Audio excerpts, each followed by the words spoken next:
Hello everyone, welcome to my YouTube channel.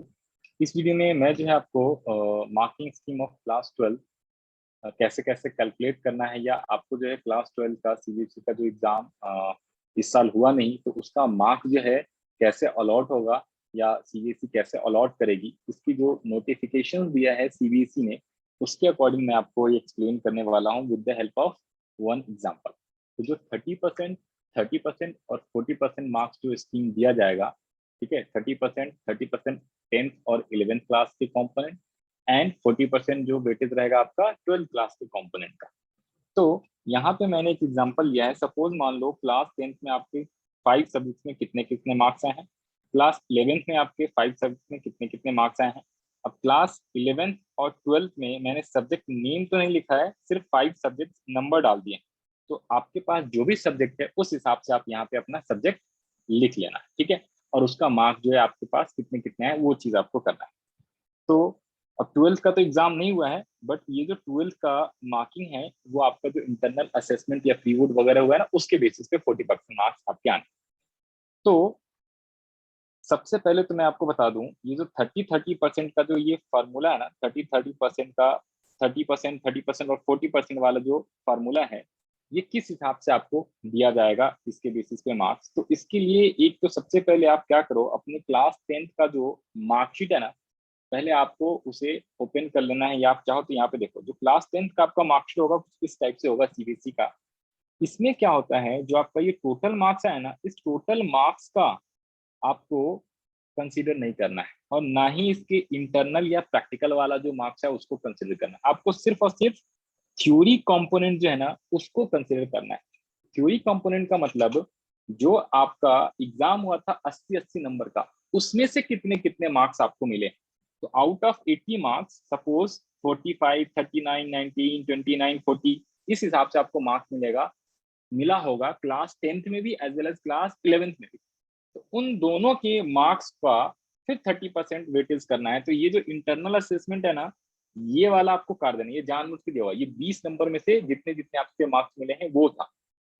जो 20 number का practical project या internal assessment होता है, उसमें से कई बार 19 दे देती है मैडम, 20 दे देती है, 18 देती है, तो उसे कंसिडर नहीं करना। सिर्फ और सिर्फ जो थ्योरी कंपोनेंट आपको मिला है क्लास 11 क्लास 12 में, उसी का 30% लेना है, और क्लास 12 में आपको 40% लेना है, जो आपका सेकेंड टर्म, मिड टर्म, या फिर इंटरनल असेसमेंट नहीं कहना बल्कि प्री बोर्ड का जो एग्जाम हुआ है, किस किस स्कूल में हो गया है, जिस स्कूल में वो, जिस स्कूल में नहीं हुआ है तो उसकी बात हम नहीं करेंगे। तो फिर वहां पे तीन चीजों को कंसिडर करना है। एक तो जो यूनिट टेस्ट होते हैं क्लास 12 में हुआ होगा, उसके अलावा जो मिड टर्म या सेकेंड टर्म का एग्जाम हुआ होगा, उसके अलावा जो प्री बोर्ड का एग्जाम हुआ है। तो इन सब तीनों को बेस मान के, इन तीनों का एवरेज करके या किसी दो चीजों का एवरेज करके, या जिसमें भी आपके मार्क्स सबसे ज्यादा आया होगा, तो ये स्कूल के ऊपर छोड़ दिया गया है, उसमें से किसी एक बेस्ट को सजेस्ट किया जाएगा और उसका मार्क्स लेके फिर उसका 40% क्लास 12 का लिया जाएगा। तो एग्जाम्पल के तौर पे मान लो क्लास टेंथ में आपके मार्क्स आए हैं 70, 60, 80, 60 एंड 65 आउट ऑफ 5 सब्जेक्ट। तो इसमें से सबसे पहले तो आपको बेस्ट 3 सब्जेक्ट चूज कर लेना है। बेस्ट 3 सब्जेक्ट्स के अंदर 70, 80 और 65 मेरे एग्जाम्पल के अकॉर्डिंग आपको दिखा होगा। तो इसका मार्क्स आपको क्या करना है, पहले तो टोटल कर लेना है और इसका एवरेज करना है। तो एवरेज डिवाइडेड बाय 3 करोगे आप। तो 3 सब्जेक्ट का जो बेस्ट 3 सब्जेक्ट्स है उसका एवरेज करना है पहले तो out of 5 subjects, and then जो भी एवरेज आएगा उसका 30% करना है। तो 70 प्लस 80 प्लस 65, ये आपका आता है 215 डिवाइडेड बाय 3। तो ये आपका आ जाएगा 71.67। अब ये जो 71.67 आया ना, इसका अब आपको क्या करना है, 30% कैलकुलेट करना है। तो 30% जब आप इसका निकालोगे, यानी 30% कॉम्पोनेंट, तो 21.50 आएगा। तो ये जो 21.50 आया ना, ये आपके क्लास 10th का मार्क्स जो है कंसीडर किया जाएगा। तो इसके अलावा एक शीट और मैंने बना दिया यहाँ पे, क्लास 12 मार्कशीट 2021। तो इसमें भी आपको 30% और 80 मार्क्स का कॉम्पोनेंट लेना है। तो मैंने क्या किया यहाँ पे, आप क्या करो, आप भी खुद बना सकते हो, क्लास 10th का कॉलम, 11th का कॉलम एंड 12th का, फिर लास्ट में आपका टोटल आ जाएगा। तो क्लास 10th में हमारे जो 3 सब्जेक्ट का मेन बेस्ट जो 3 सब्जेक्ट था उसका एवरेज निकाला, फिर उसका 30% निकाला, तो 21.5 आया। तो इस 21.5 को हमने डायरेक्टली कंसिडर कर लिया फॉर ईच सब्जेक्ट में 21.5, 21.5, 21.5, 21.5 एंड 21.5। अगर आपका एवरेज इसी हिसाब से 3 सब्जेक्ट का निकालोगे, टोटल एवरेज कुछ और आएगा, उसको 30% से मल्टीप्लाई करोगे, तो यहाँ पे अगर कुछ भी आता है, लेट्स से 22.5 आ गया, 21 आ गया, तो वो सेम जो है आप पांचों सब्जेक्ट्स में वही सेम आप यहाँ पे लिख देना। इसके बाद बात करें क्लास 11th का, तो क्लास 11th की बात करें तो क्लास 11th में सपोज लेट्स से 5 सब्जेक्ट्स है, तो जो क्लास 11th में 5 सब्जेक्ट है वही बेसिकली क्लास 12th में रहेगा, तो सेम 12th में भी आएंगे, बट पहले 11th की बात करें। 11th में मान लो एक तो प्रैक्टिकल आपको हटा देना है, internal assessment practical, mainly theory वाले मार्क्स नहीं है, तो इसमें अगर सपोज 5 सब्जेक्ट में 50, 75, 55, 65 एंड 75 मार्क्स आए हैं, तो इसका आपको 30% ईच सब्जेक्ट का 30% करना है। क्लास 10th का तो हमने एवरेज कर दिया 3 बेस्ट सब्जेक्ट का, लेकिन क्लास 11th में आपको एवरी सब्जेक्ट का 30% कॉम्पोनेंट लेना है ईच सब्जेक्ट का। तो 50 का 30% 15, 75 का 30% 22.5, 55 का 65 का 75 का एज इट इज आप कैलकुलेट कर लोगे एवरी सब्जेक्ट का। फिर वही सेम चीज जो है यहाँ से कंसिडर करके ये ब्लू वाला क्लास 11th में आप मार्क्स ऐड कर देना। अब बच जाते हैं क्लास 12 का, तो जो क्लास 12 में, अब देखो जो मैं ये सारी चीजें बोल रहा हूँ ना, ये आपका ऑलरेडी नोटिफिकेशन 17 पेज का नोटिफिकेशन आया था, तो उसमें पेज नंबर 4 पे जाओगे ना, तो पॉइंट 6 में आपका लिखा हुआ है क्लास 12 का जो है unit test, mid term, pre board exam, उस पर 40% कंसिडर करेंगे। जो क्लास 11 का वो थ्योरी कंपोनेंट सिर्फ लेना है, वो भी फाइनल एग्जाम का 30%। क्लास 10th का जो है average of theory component of best 3 performing subjects out of 5 subject, तो उसका 30% लेना है। और यहाँ पे पॉइंट 4 में वही चीज बताया हुआ है कि थ्योरी कंपोनेंट का मतलब क्या भैया, थ्योरी मार्क्स का मतलब इंटरनल असेसमेंट जो होता है 20-20 नंबर का, तो उसे आपको नहीं लेना। ये 5 सब्जेक्ट नहीं है, मान लो किसी सब्जेक्ट का 80 मार्क्स का थ्योरी है, 20 मार्क्स का इंटरनल असेसमेंट या प्रोजेक्ट है, किसी का 70 मार्क्स का मेन एग्जाम यानी थ्योरी सब्जेक्ट और 30 मार्क्स का है, तो उसी हिसाब से उसका लेना होता है 30%। तो ये 100 मार्क्स इस हिसाब से आता है, तो आपको सिर्फ और सिर्फ थ्योरी कंपोनेंट कंसिडर करना है। तो इसीलिए मैंने एक एग्जांपल भी आपको यहाँ पे दिया हुआ है, suppose this is the marksheet of class 10, तो आपको इंटरनल असेसमेंट और टोटल नहीं लेना, सिर्फ और सिर्फ थ्योरी कंपोनेंट लेना है। और उसके बाद में बात करूँ तो एक पॉइंट 7 भी आप चाहो तो पढ़ सकते हो, इसमें भी वो सेम चीज बताया हुआ है 30%, 30%, 40%। अगर 80 मार्क्स थ्योरी कंपोनेंट है, थ्योरी मार्क्स बोला हुआ ये इंपॉर्टेंट है, आपका टोटल का मत कर लेना, क्योंकि बच्चे इसी में कंफ्यूज है, कह रही भैया हमारे टोटल तो 10th क्लास में 95 आए हैं, 92 आए हैं, 93, तो उसका सीधा सीधा 30% कर लो। वो नहीं करना आपको, वो गलत हो जाएगा, ठीक है। उसमें क्योंकि इंटरनल सिस्टम के मार्क्स जुड़े, तो वो हटा दो, सिर्फ थ्योरी कंपोनेंट में कितना कितना आया उसका आपको एवरेज लेना है, और 11th क्लास में भी थ्योरी कंपोनेंट का लेना है, और फिर जाके कंसिडर करना है, राइट। तो यहाँ पे आ गया, हम लोग दोबारा से यहाँ पे आते हैं, तो class 10th, 11th and 12th, और 11th 10th की तो बात होगी बेस 3, 11th में ईच सब्जेक्ट का, और 12th में भी जो मैंने कहा आपका इंटरनल असेसमेंट, यूनिट टेस्ट या प्रीबोर्ड हुआ है, उसमें कितने कितने मार्क्स आए थ्योरी कंपोनेंट में, यानी 80 में से कितने कितने आए हैं, वो सपोज मैंने एग्जांपल के तौर पे यहाँ पे ले लिया। एक में 55, 77 दूसरे में, थर्ड में 63, फोर्थ में 80 एंड फिफ्थ में 76। तो इसका अब आपको क्या करना है, 12th वाले में आपको क्या करना पड़ेगा, 12th का ईच सब्जेक्ट का फिर से आपको 40% कॉम्पोनेंट निकालना है। तो इस सब्जेक्ट का अगर मैंने 40 निकाला, तो यहाँ पे ग्रीन से दिख रहा होगा 55 का 40% 22, फिर 30.8, 25.2, 32 एंड 34.4। अगर पॉइंट में भी आ गया तो उसे सेम एज इट इज आप क्या करो, यहाँ पे ग्रीन वाले कॉलम में, यहाँ पे 12th क्लास के कॉलम में लिखो। तो ये class 10th, 11th and 12th का मार्क्स आपका आ गया। इस हिसाब से आप आसानी से निकाल सकते हो। जिनका क्लास 12th का एग्जाम हो गया है प्री बोर्ड और उनके मार्क्स वगैरह नहीं मिले हैं, तो वो वेट कर लें, उनका मार्क्स जो है 20 जून तक जो है अपलोड कर दिया जाएगा। ये भी नोटिफिकेशन में लिखा हुआ था कि भाई 20 तक उनको अपलोड कर देना है, 28 तक, ठीक है। तो उसके बाद आपके मार्क्स मिल जाएगा, तो आप खुद भी अपना कैलकुलेट कर सकते हो। इसके अलावा इसमें अब देखना आपको क्या करना है, तो अब इसका तीनों का टोटल कर दो, 21.5 प्लस 15 प्लस 22। तो इस हिसाब से आपका जो टोटल आ गया 55, 58.5, 74.8, 63.2, 73.1 एंड 74.5।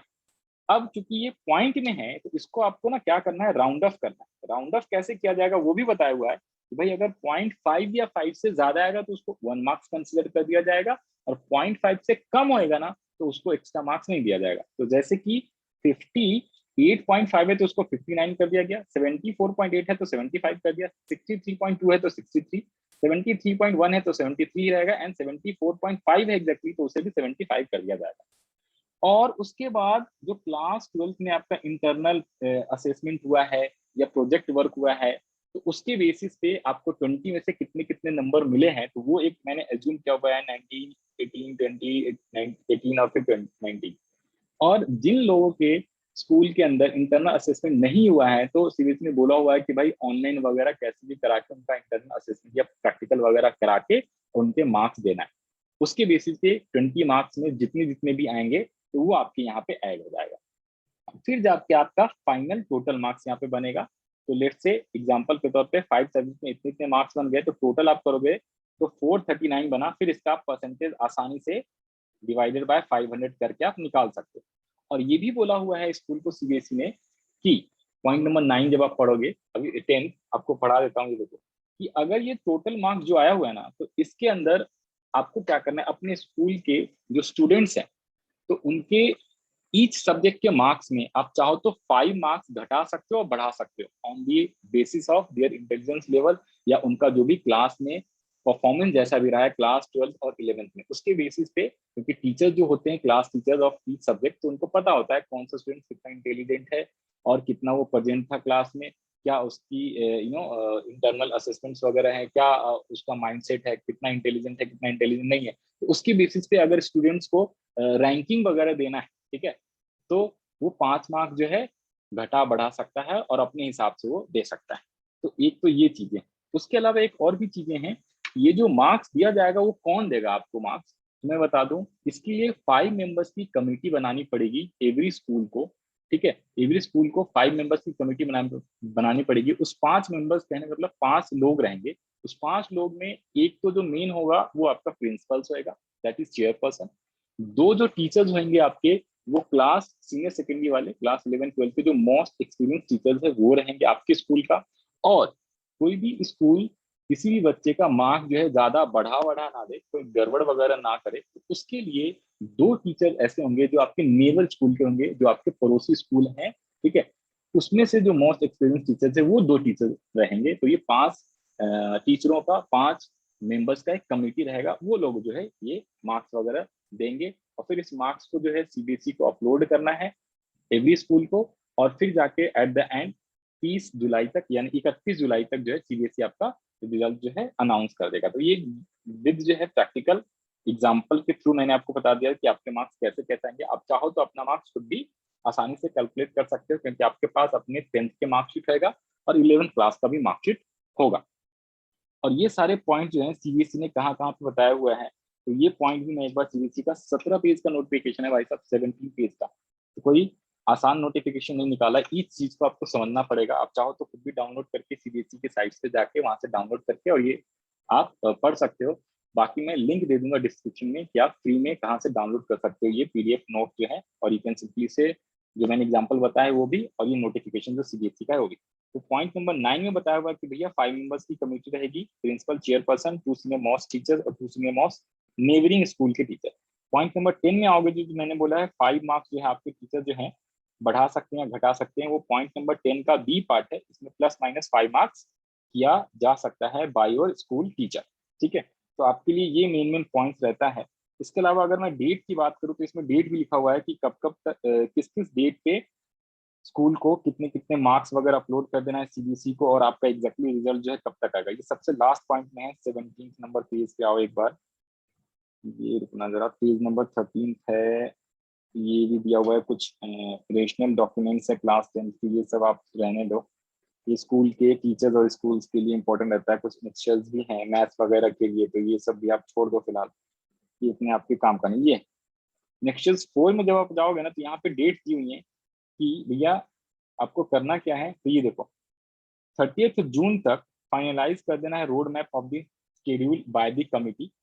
उसके अलावा uploading the marks on board link जो है 15 जुलाई तक सभी स्कूल्स को मार्क्स वगैरह दे के अपलोड कर देना है सीबीएसई के साइट पे। और फिर सीबीएसई क्या करेगा, उस बेसिस पे 31 जुलाई तक जो है आपका रिजल्ट डिक्लेयर कर देगा। ठीक है, पोर्टल पे 8 जुलाई को जो है ये अपलोड कर देगा सारे अवेलेबिलिटी सारे मार्क्स, जो सीबीएसई का जो इंटरनल पोर्टल है, राइट, तो उस पर आपको नहीं दिखेगा। आपको बेसिकली जब डिक्लेरेशन होएगा मार्क्स 31 जुलाई को, उसी टाइम पे आपको अपना मार्कशीट जो है आप डाउनलोड कर पाओगे। और यहाँ पे एक चीज और भी था, क्या था, ये 23 जुलाई तक, ठीक है ना, कि identification of the students if change their subjects class 12 वगैरह ये सब चीजें, ये सब अप्रूव वगैरह कर दिया जाए। तो ये आपका एक फाइनल डेट आता है कि भैया आपका जो एग्जाम का जो रिजल्ट है वो 31 जुलाई तक सीबीएसई अनाउंस कर देगी, राइट। तो आपको ये सारी चीजें अच्छे से क्लियर हो गया होगा। जिन लोग को अभी भी कोई कंफ्यूजन है, कोई डाउट है, कोई परेशानी है कि भैया आपके मार्क्स वगैरह कैसे आएंगे, तो वो जो है आप कमेंट सेक्शन में लिख सकते हो। मैं उसका जो है एक्सप्लेनेशन या जो भी रिप्लाई होगा आपको जरूर से जरूर दूंगा, राइट। तो जाते जाते जो है इस वीडियो को लाइक जरूर कर देना है, साथ साथ में अपने फ्रेंड्स के साथ शेयर कर दो जिन लोगों को भी इंटरनल मार्क्स कह रहा हूँ, जो 12th क्लास का मार्किंग स्कीम समझने में दिक्कत आ रही है, तो इस एग्जाम्पल के थ्रू बहुत ही आसानी से समझ सकता है और आप भी उसको एक्सप्लेन कर सकते हो। ओके, इसी के साथ bye bye, all the best, best of luck for your result. And बाकी आप क्लास 12 के बाद जो भी आपको सब्जेक्ट चूज करना है या जो भी स्ट्रीम स्ट्रीम कह रहा, जो भी कोर्सेज आपको जिसमें भी इन्रोल कराना है, उसके लिए आप अभी से तैयारी करते चले जाओ। और जिन लोग के मार्क्स कम आने के चांसेस हैं, जिनके 10th में 11th में कम मार्क्स आया है, तो वो लोग आप जो है अपने हिसाब से तैयारी कर सकते हो। उसके लिए ऑप्शन है, सीबीएसई क्या करेगा, री एग्जाम भी कंडक्ट कराएगा। तो जिनको लग रहा है एग्जाम के बाद, रिजल्ट के बाद लगेगा कि भैया मेरे मार्क्स कम आए हैं, तो उनके पास ऑप्शन रहेगा, वो दोबारा से री एग्जाम के लिए जा सकते हैं। इसी के साथ thank you for watching this video, bye bye, all the best.